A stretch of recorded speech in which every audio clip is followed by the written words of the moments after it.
So I wanted to start off by saying that Alan Wake 2 is simply the best horror game I've ever played, and it is my favorite genre. Obviously, it's great to see it doing so well right now. And Alan Wake is the new addition to that, and it has truly surpassed my expectations. Went in completely blind. I'm not a huge fan of Alan Wake. Played the first one, but honestly, I wasn't in on it that much. But playing the second one, it truly went above and beyond and took me to places I never expected. And when I ended it, it just left me awestruck. It completely floored me. And I do truly believe it is a masterpiece. Why do I say that Alan Wake 2 is a masterpiece? And honestly, it had made me so passionate about gaming once again that ever since that I want to talk about it to other people. Just have random discussions about sections of the game, the story, the characters, the world, and everything. And honestly, I have not felt this passionate about a video game in a long time. Last time I felt this good about a game, Red Dead Redemption 2, which came out like 5 years ago. So simply put, it has made me really excited about being a gamer once more. Now, so enough that it has made me want to make a video about it and just to spread more awareness about this game and get people to talk about it and buy it and play it. But I do believe it should be played at least just for the experience alone. Now, I'm not over exaggerating or overreacting. Honestly, this is just how I feel about the game, and I've completed the game twice already. Once on New Game and other one on New Game Plus mode, which launched recently with the new ending. I don't want to go completely in depth into the game, so this isn't going to be a full-blown spoiler video where we discuss each and everything: NPC interaction, the manuscript pages, the story, the twists and turns, the ending. So this isn't going to be that. I mean, the game just came out like 2 or 3 months ago, so it is relatively new. So I still wanted to do the spoiler-free video. So I'm not really a professional critic, but so this is less of a review and more like a discussion on the game, just talking about certain different aspects of the game. Honestly, this game has made me so excited that it has made me want to make a video about it and put it out on YouTube.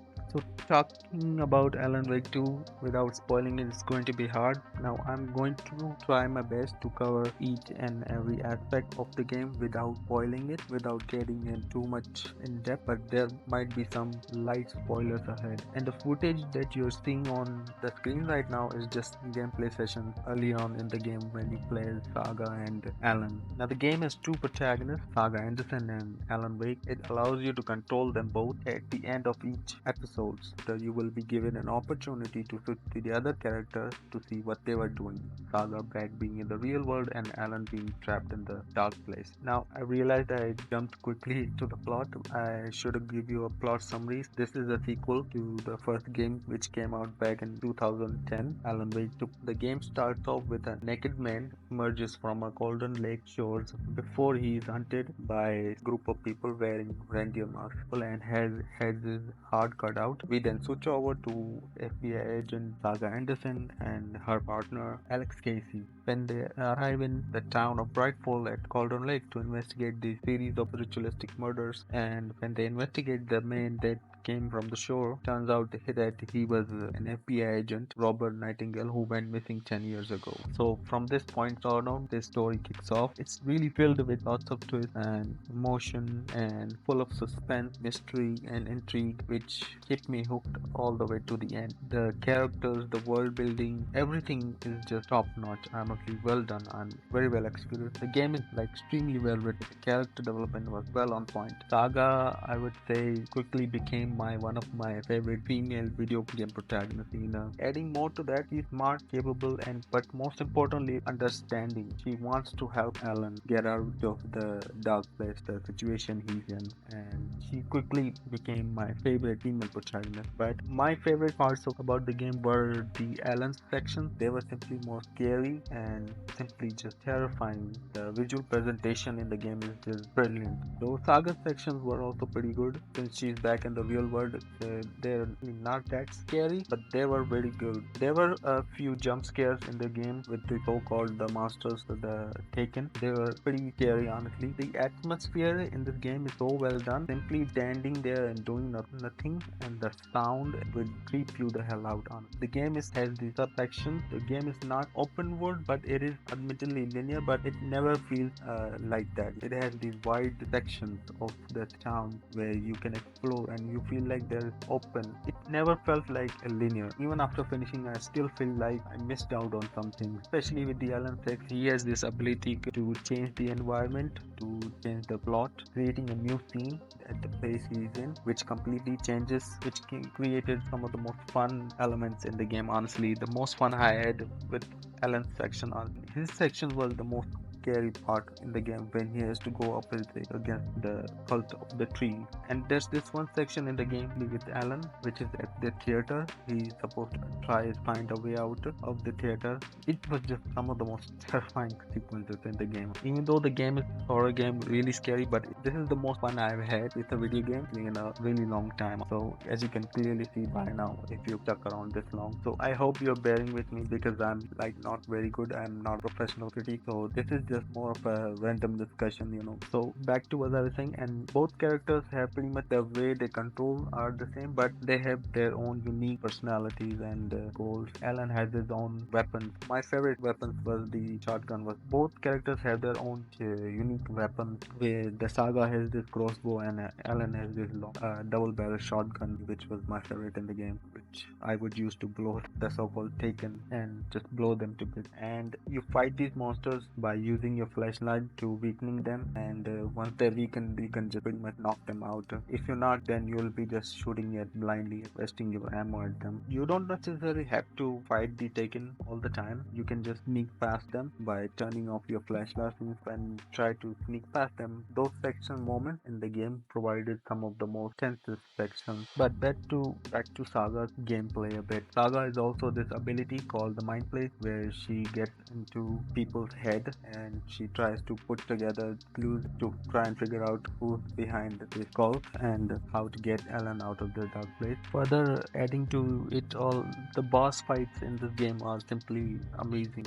They're very well done. They're just simply scary to go through it all. I was just so scared to even finish a boss fight just so I can just end that particular chapter and switch to the other character. And there's this one boss fight with Saga, underwater level boss fight, and it is simply the most scariest boss fight I've ever experienced in a game before. Now, when it comes to the horror genre, there are two most important things that you have to nail. The first thing is the sound, the second thing is the atmosphere. These are the two most important things when it comes to the horror genre. The developers understood the assignment and they simply nailed it. The sound in this game is so well done. There would be times where I would just hear a sound so far away when I was trying to get to a destination where all of a sudden there would be a scream that would just make me stop right there and just make me wanna turn back and go back to the safe spot. And Taken in the game are afraid of the light, so there would be these tiny spots where there would be light and the Taken would not enter that specific area because the light hurts them. And there will also be some safe hideout where you are able to save your game, and the shoebox where you will be store your weapons and may retrieve them later on in the section whenever you might need them. Now, the best part about the game is without a doubt the story, where the game truly shines in its characters, world building, its atmosphere. The horror and psychological aspects are what kept me into the game from the start, and the pacing of the overall game is very well done, honestly great. The story is really complex. It does provide a lot of context through uncovering tapes and documents and the NPC interaction you come across in the world when you're out there talking to the NPCs to understand it all. But I doubt you would understand it all even when you finish it, because even after like 2 weeks of finishing it, I still don't understand just what the hell just happened. Some of the things just completely went all over my head. Since this is a sequel to an already existing game, Alan Wake, now I do believe you should play that game first before you head into Alan Wake 2, because the characters keep mentioning the event from the first game will be a bit confusing for the new players, although I do believe the game's story stands on its own as a standalone experience. But if you play the first game, it would help you understand some things a bit more easier, provide more context to the what exactly is going on here and what are the things the characters keep mentioning and referencing that happened in the past. One other thing the game simply does very well is the music is excellent in the game, honestly. The music of the game is further add to the creepy atmosphere.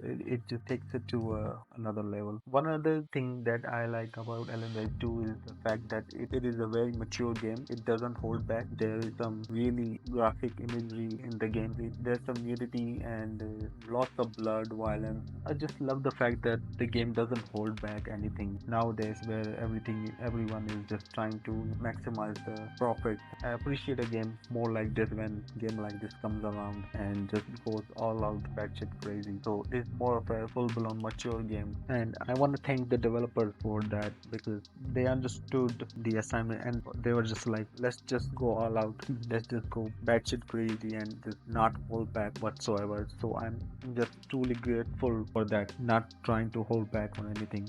And lastly, the technical wise, the game is simply just brilliant, no complaint whatsoever. The character models, the graphics are simply brilliant. And nowadays the games come out in two different modes. The graphics mode, which favors the graphic quality, and the other on performance mode. I played on performance mode, and I also recommend that you should do as well. I played on PlayStation 5 version of the game. I recommend you also play on the performance mode. Also, even though I played on performance, the visuals of the game were just simply stunning. At times I would just in the game I would just be simply standing there admiring the scenery, doing nothing, and I was playing on performance. The game still looked amazing, and the character models are really lifelike. They look simply stunning. They look real life people. There were no bugs. The game is extremely well polished, and there were no crashes whatsoever. So I have no complaints on the technical side of the game. Honestly, the game is simply brilliant and really well done. And the game simply left such an impression on me with that ending and its world and characters that I just can't stop thinking about it 2 weeks after finishing it. I remember it so well, so vividly, certain different sections of the game. Even though I played it twice, I think I'm gonna go back and play it for the third time as well. And I just simply can't stop thinking about it to the point I just wanna talk about it to people, just have some discussion about the game, other people, and talk about the story, characters, and world building and everything. And this game just left such an impression on me. It just made me wanna make a video about it and just get people to buy the game and experience it for themselves, because I do truly believe that this game should be bought and played at least just once in your life, just for the experience alone, because I do truly believe it is worth that full $60 price tag. And even if you're not a fan of the horror genre, and even though this video is coming out like in 2024, Alan Wake 2 is my game of the year of 2023 for sure, without a doubt. Now, I'm not going to be providing a rating for the game, but if I were to rate the game, I would definitely rate it a 10 out of 10 for sure. But I'm just simply going to tell you whether it is worth your time or not. So it is definitely a recommend, definitely worth a buy. So keep in mind, this is just my opinion, so it can vary from person to person. But I would definitely love to know whether you liked it or not. What do you liked about the game? What was your favorite section of the game? I would love to have a discussion with you on that front, talk to you about it. Honestly, I would love to make a full-blown spoiler video where we discuss each and every aspect of the game and not have to worry about spoiling it for anyone. World, its characters, NPCs, those manuscript pages, the music, the mysteries that are part of this world, and the ending as well. I would love to do that at some point, but not at this point in time. And that's all I have to say in this video without spoiling it. And if you made it all the way and not get annoyed by the way I talk and discussing about the game, thank you for watching, and I'll see you all soon. Bye.